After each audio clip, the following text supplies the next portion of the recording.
أجمعين. أما بعد فأعوذ بالله من الشيطان الرجيم. بسم الله الرحمن الرحيم. فإن أعرضوا فقل أنذرتكم صاعقة مثل صاعقة عاد وثمود إذ جاءتهم رسلهم من بين أيديهم ومن خلفهم ألا تعبدوا إلا الله قالوا لو شاء ربنا لأنزل ملائكة فإنا بما أرسلتم به كافرون. فأما عاد فاستكبروا في الأرض بغير الحق وقالوا من أشد منا قوة أولم يروا أن الله الذي خلقهم هو أشد منهم قوة وكانوا بآياتنا يجحدون. فأرسلنا عليهم ريحا صرصرا في أيام نحسات لنذيقهم عذاب الخزي في الحياة الدنيا ولعذاب الآخرة أخزى وهم لا ينصرون. صدق الله مولانا العظيم. فإن أعرضوا، شروع صورت میں نے آپ سے یہ بات عرض کی تھی کہ مکہ کے کچھ سردار، ایک بڑے سردار عتبہ بن ربیعہ جو بعد میں بدر میں قتل ہوئے، اور یہ عمر رسیدہ تھے، کچھ سمجھدار تھے، زمانے کی نرم گرم دیکھ رکھی تھی، رسول اللہ صلی اللہ علیہ وسلم کے پاس آئے اور آ کر یہ کہا کہ اے بھتیجے، ان کے الفاظ کا کچھ مفہوم اور شکوہ یہ بنتا ہے، اے بھتیجے آپ کا نسب بہت اعلیٰ ہے، آپ اشراف قریش میں سے ہیں اور ہمارے مکہ کے ان نوجوانوں میں سے ہیں جن سے ہمارا مستقبل وابستہ ہے اور مستقبل میں بڑی امیدیں ہیں، لیکن اے بھتیجے یہ جو نیا دین آپ لائے ہو اس کی وجہ سے تفرقہ پھیل گیا ہے، ہر خاندان اور گھر میں جھگڑا ہے، یہ ہے، کافی شکوہ کیا۔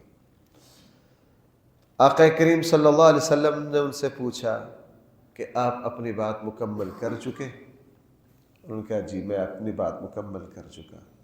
رسول اللہ صلی اللہ علیہ وسلم نے اعوذ باللہ بسم اللہ پڑھ کے اس سورت کی تلاوت شروع کی اور آیت سجدہ پر تک گئے، اور وہاں آقا کریم صلی اللہ علیہ وسلم نے سجدہ کیا، اور روایات میں آتا ہے کہ عتبہ بن ربیعہ نے بھی ساتھ سجدہ کیا۔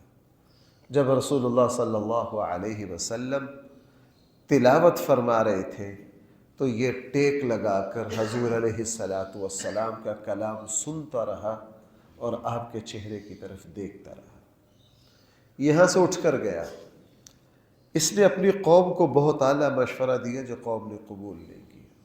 اس نے کہا میں جو کلام سن کر آیا ہوں وہ ایک نرالا کلام ہے، نہ شاعروں کی شاعری ہے نہ کاہنوں کی کہانت ہے، یہ ایک نرالا کلام ہے اور اس کلام کی شان بہت اونچی ہونے والی ہے۔ میں تمہیں ایک مشورہ دیتا ہوں کہ محمد صلی اللہ علیہ وسلم اور عربوں کو چھوڑ دو، درمیان سے نکل جاؤ، انتظار کرو، دیکھو اگر عرب غالب آ جائے ان پر تو تمہارا مسئلہ حل ہے، تمہیں اس میں الجھنے کی ضرورت نہیں۔ اگر یہ عربوں پر غالب آ جائے تو یہ تمہارے ہی بیٹے ہیں، اس میں تمہاری ہی عزت ہے۔ اس میں کیا ہے؟ دنیاوی اعتبار سے، دین کے اعتبار سے نہیں، دنیاوی اعتبار سے یہ اس نے ایک رائے دی، لیکن مشرکین مکہ نے اس رائے کو قبول نہیں کیا۔ اب ذرا آئیے یہاں قرآن پوری بات آگے پیچھے بیان کر کے فَإِنْ أَعْرَضُوا، اگر اب مشرکین مکہ پھر بھی اس قرآن سے منہ پھیرے، فَإِنْ أَعْرَضُوا، مشرکین مکہ اتنا کچھ سننے کے باوجود پھر بھی اللہ کے کلام سے کیا کرے؟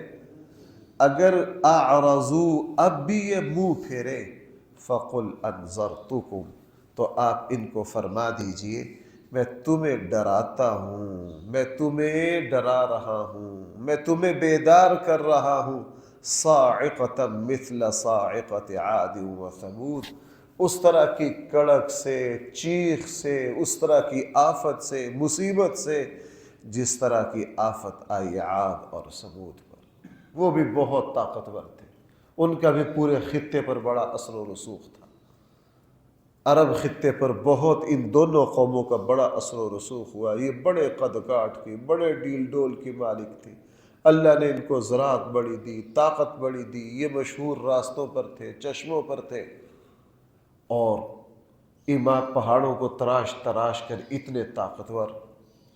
اور ان کے محلات کے سامنے آج بھی دیکھو لمبے خوبصورت صحرا، لمبے خوبصورت صحرا، بندہ ان کو دیکھ کر سوچتا ہے کہ یار ان کا تمدن، ان کی تہذیب کتنی اعلیٰ ہوگی، ان کا تمدن اور ان کی تہذیب کتنی اعلیٰ ہوگی، لیکن اللہ جل جلالہ کے سامنے جب اکڑ گئے تو بھائی اللہ تو پھر اللہ ہے، اس کے سامنے کسی کی نہیں چلتی۔ وہ اللہ جب پکڑنے پر آئے، وہ اللہ جب پکڑنے پر آئے، وہ پھر اس کی پکڑ بہت سخت ہے۔ اگر میں پھسلا نہیں، بھولا نہیں، تو آئندہ جمعے میں اللہ کی پکڑ کس کس طرح آئی، کربلا کے جو کردار ہیں اللہ تعالیٰ نے ان کو کس طرح پکڑا اور ان کو کس طرح ذلیل کیا۔ یہی بات قرآن یہاں یہ کہہ رہا ہے کہ اگر تم منہ پھیرتے ہو باز آ جاؤ، میں تمہارے سامنے، ہم تمہارے سامنے قوم سمود اور قوم عاد کا انجام رکھ رہے ہیں۔ عقل مند وہی ہے جو دوسروں کے انجام سے عبرت پکڑے۔ گلستان سعدی کا 8واں باب ہے، اس میں چھوٹے چھوٹے ٹکڑے بڑے حکمت پر آتے ہیں۔ شیخ سعدی نے بڑی دانائی اور حکمت کو گلستان کے آخری باب میں جمع کیا۔ وہاں ایک مقولہ ہے کہ تم دوسروں سے عبرت حاصل کرو وگرنہ دوسرے تم سے عبرت حاصل کریں گے۔ تم دوسروں سے کیا کرو؟ عبرت حاصل کرو، یہ تمہاری خوش نصیبی ہے۔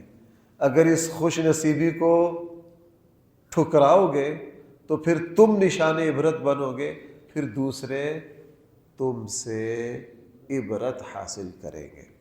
بہرحال فرمایا اذ جاءتہم الرسل، اذ جاءتہم الرسل، یہ قوم عاد اور قوم سمود کے پاس بھی بہت سارے رسول آئے، یا تو واقعتاً بہت سارے رسول آئے ہوں گے لیکن ہمارے سامنے صرف حضرت صالح کا اور حضرت ہود کا تذکرہ ہے، یا قرآن کریم چونکہ ایک نبی کی جو تعلیمات ہیں وہی سارے نبیوں کی تعلیمات ہیں، اس لیے قرآن کریم بعض دفعہ جمع کا صیغہ بول دیتا ہے۔ ان کے پاس اللہ کے رسول یہ باتیں لائے۔ اذ جاءتہم الرسل، جب آئے ان کے پاس رسول، من بین ایدیہم ومن خلفہم، ان کے آگے سے ان کے پیچھے سے۔ یہ عربی محاورہ ہے، یہ بھائی کیا ہے؟ یعلم ما بین ایدیہم وما خلفہم۔ عرب زبان کا محاورہ یہ ہے کہ جب رسول ان کو ہر طرح سمجھا چکے، ہر موقع پر سمجھا چکے، جب توقع ہوئی کہ شاید یہ سمجھ جائیں، سمجھ جائیں، کچھ سن لیں، کوئی موقع نہ چھوڑا، خوشی پر بھی سمجھایا، غمی پر بھی سمجھایا، رات کو بھی سمجھایا، دن کو بھی سمجھایا، نرمی سے بھی سمجھایا، ہر طرح سمجھا چکے۔ اور نبیوں نے کہا اللہ تعبدوا الا اللہ، تم نہ عبادت کرو، نہ بندگی کرو مگر کس کی؟ اللہ کی۔ آگے سے انہوں نے کیا کہا؟ قالوا، انہوں نے کہا لو شاء ربنا، اگر ہمارا رب چاہتا، لانزل ملائکہ، تو کسی فرشتے کو بھیجتا۔ تم ہماری طرح کے ہو، کس کو بھیجتا؟ فرشتے کو بھیجتا، فرشتے کو بھیجتا۔ اور بھائی میری بات سننا، یہ تو مرمر آ گئے، ہم نے تو اپنا سبق لینا ہے۔ ہم جب غلطیاں کرتے ہیں ہمارے پاس بھی انسان ہی آتے ہیں، کہیں والد کی شکل میں، کہیں والدہ کی شکل میں، کہیں بھائیوں کی شکل میں، کہیں یار دوستوں کی شکل میں۔ ہمارے پاس بھی اللہ کے نمائندہ کی شکل میں آتے۔ بعض دفعہ بندہ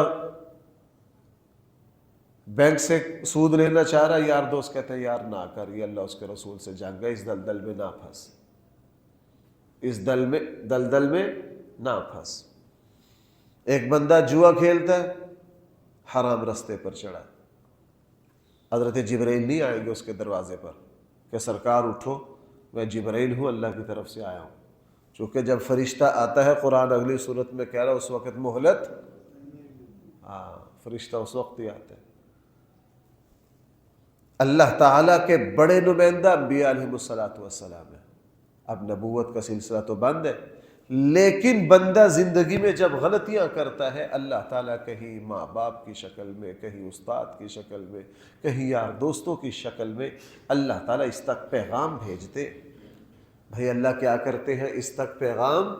ایک بندہ غلطی پر ہے، وہ کاروباروں سے جوئے کی طرف جا رہا ہے، یار دوست کہتے ہیں یار تو بچ جا، نہ کر، یہ جو اس کو کہہ رہے ہیں تو بچ جا نہ کر، بھائی یہ کیا ہے؟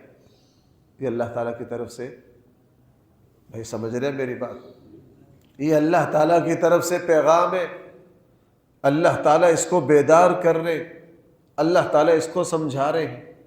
آپ نے دیکھا پھر ایک وقت میں بندہ اتنی دور نکل جاتا ہے کہ سگے بھائی بھی پھر ٹوکتے، وہ کہتے ہیں یار یہ کسی کی مانتا ہے نہیں۔ اب سمجھ لیجئے اللہ تعالیٰ کی طرف سے اس کو پیغام آنے بند ہو گئے، اب یہ حد درجہ خطرے میں۔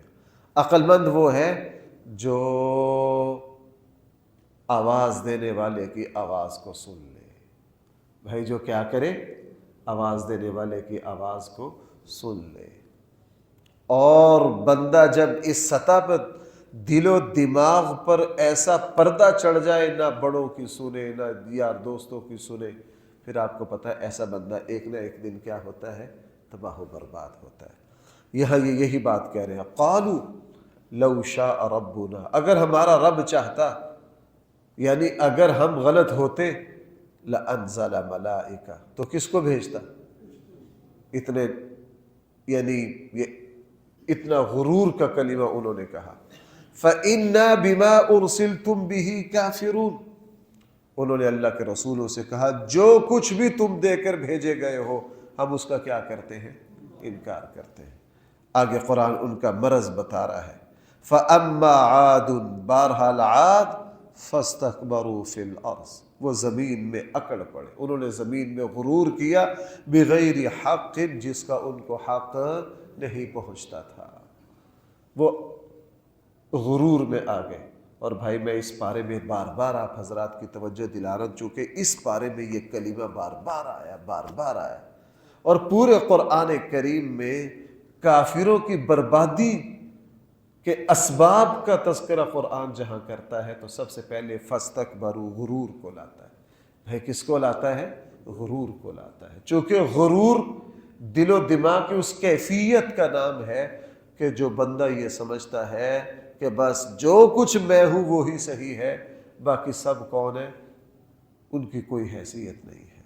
وَأَمَّا عَادٌ فَاسْتَكْبَرُوا، بہرحال قوم عاد نے غرور کیا زمین میں ناحق۔ وَقَالُوا، اور آگے سے زبان سے یہ کہا، مَنْ أَشَدُّ مِنَّا قُوَّةً، اور کون ہے ہم سے زیادہ طاقتور؟ آج ہم کہتے ہوئے تو مینو جاندہ نہیں، آج ہم کیا کہتے ہیں؟ اور میں تجھے دیکھ لوں گا، میں یوں کر دوں گا۔ یہ بہت بدترین کلمہ ہے بھائی، یہ کیا ہے؟ بہت حقیقت میں یہ اپنی بربادی کا کلمہ۔ جب ان کا من اشد منا قوہ، اور ظاہری طاقت کے اعتبار سے وہ سچ کہہ رہے تھے، لیکن وہ یہ بات تکبر اور غرور میں کہہ رہے تھے۔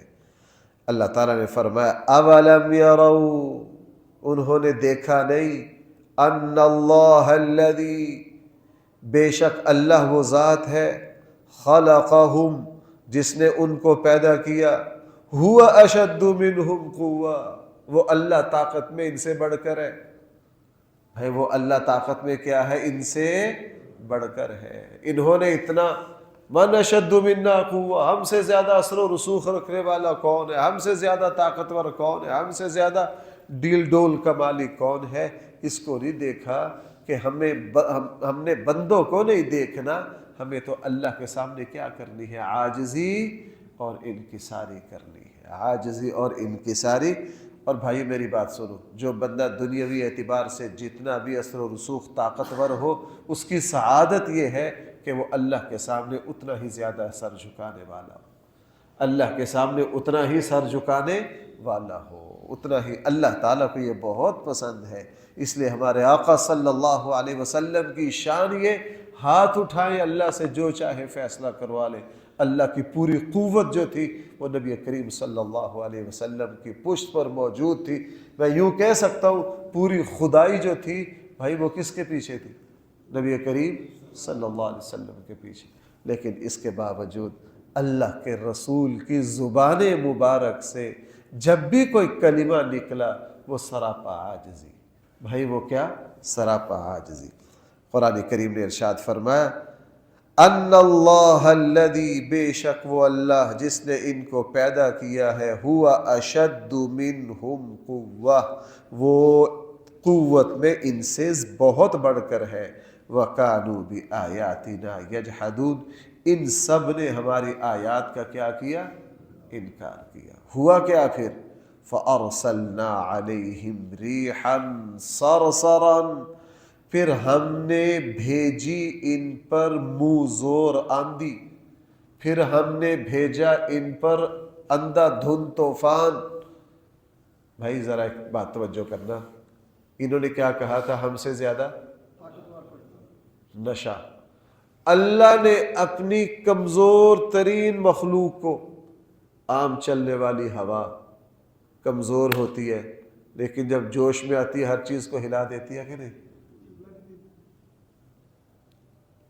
ابھی صبح ٹھنڈی ہوا چل رہی ہے بہت نفیس کمزور سی، لیکن اللہ اس کو جب طاقت دے دے، آندھی آئے طوفان آئے تو بھائی بڑے بڑے برج الٹ دیتی ہے کہ نہیں؟ یہ کہا من ہوا اشد منا قوہ، ہم سے زیادہ طاقتور کون ہے؟ اللہ نے کہا اچھا، اللہ تعالیٰ نے پھر ان پر طوفان بھیجا۔ اور قرآن کریم سورہ حاقہ میں کہہ رہا ہے 7 لیال و 8 ایام، 7 راتیں اور 7 لیال، 7 راتیں و 8 ایام، 8 دن۔ بھائی جس طرح آپ نے جوسر کو دیکھا ہے، جب اس میں کوئی چیز ڈالتے ہیں شیشے میں گھومتا نظر آ رہا ہوتا ہے کہ نہیں؟ صرف انہی کی زمین پر اللہ نے ہوا کا جوسر گھمایا، صرف انہی کی زمین، دائیں بائیں والے کسی کو کچھ نہیں ہوا۔ اور یہ 7 لیال، 7 راتیں اور 8 دن اللہ نے ان کو گھمایا، اور اس رفتار سے گھمایا کہ ان کے لمبے لمبے قط، قوم عاد کے، قوم سمود کے، اور آسمان ہوا ان کو اوپر اٹھاتی، لاتی، مارتی۔ اور قرآن کریم نے دوسری جگہ فرمایا كَأَنَّهُمْ أَعْجَازُ نَخْلٍ خَاوِيَةٍ۔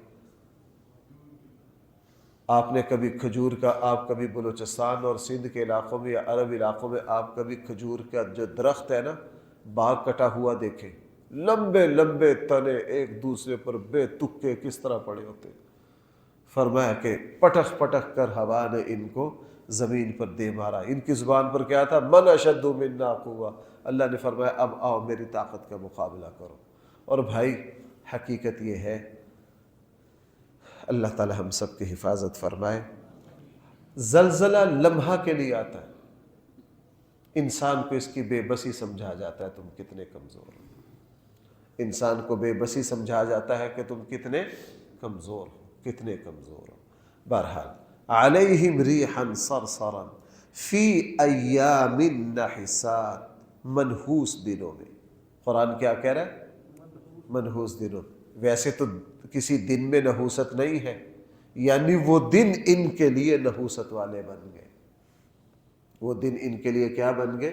رسول احادیث مبارکہ میں اس بات سے مجھے اور آپ کو منع کیا گیا کہ ہم کسی وقت کو نحوست والا سمجھیں، لوگ کہتے ہیں جی آج منگل کا دن ہے، یہ نہ کرو، آج فلاں دن ہے، یہ نہ کرو. یہ بات بالکل غلط ہے. حدیث مبارکہ میں آتا ہے اگر کسی چیز میں نحوست ہوتی، بھائی کیا اگر ہوتی تو 3 چیزوں میں ہوتی: گھوڑے میں، گھر میں اور عورت میں. اگر ہوتی. جب اللہ نے ان میں نہیں رکھی تو پھر اللہ نے کسی چیز میں نہیں رکھی. اس لیے کسی چیز میں نحوست کہنا جی یہ کافروں کا طریقہ ہے. بھائی ہمارے یہاں بھی اس طرح کی باتیں آ گئی ہیں. یار فلاں دن کہتے ہیں جی شام کو جھاڑو نہیں دینا چاہیے. شام کو کیا نہیں دینا چاہیے؟ اس سے کیا ہوتی ہے؟ نحوست ہوتی ہے. بھائی صفائی کرنے سے نحوست ہوتی ہے، برکت آتی ہے؟ برکت آتی ہے. پتہ نہیں کدھر سے لے آئے کہ جی شام کو جھاڑو صفائی نہیں کرنی چاہیے، اس سے نحوست ہوتی ہے. بھائی صفائی سے تو برکت آئے گی، نحوست کدھر سے ہے؟ اس لیے کسی چیز میں کوئی نحوست نہیں ہے. ہاں جو نحوست ہے وہ گناہ میں ہے. بھائی وہ کس میں ہے؟ وہ حرام مال میں ہے. ظاہری چیزوں میں کوئی نحوست نہیں ہے. لِنُذِيقَهُمْ عَذَابَ الْخِزْيِ فِي الْحَيَاةِ الدُّنْيَا. ہم نے پھر ان کو دنیا کی زندگی میں بھی سخت ترین عذاب کا مزہ چکھایا. وَلَعَذَابُ الْآخِرَةِ. اور جو آخرت کا عذاب ہے اخزا، وہ تو بہت زیادہ ذلیل اور رسوا کر دینے والا ہے. وَهُمْ لَا يُنصَرُونَ. اور آخرت کے عذاب میں تو کوئی مدد بھی نہیں کی جائے گی. اللہ تعالیٰ مجھے اور آپ کو صحیح سمجھ عطا فرمائے. الحمد للہ رب العالمین والصلاة والسلام على سید المرسلین وعلى آلہ واصحابہ اجمعین. ربنا آتنا فی الدنیا حسنہ وفی الآخرة حسنہ وقنا عذاب النار. صلی اللہ تعالی علی خیر خلقہ سیدنا و مولانا محمد وآلہ واصحابہ اجمعین برحمتک یا ارحم الراحمین.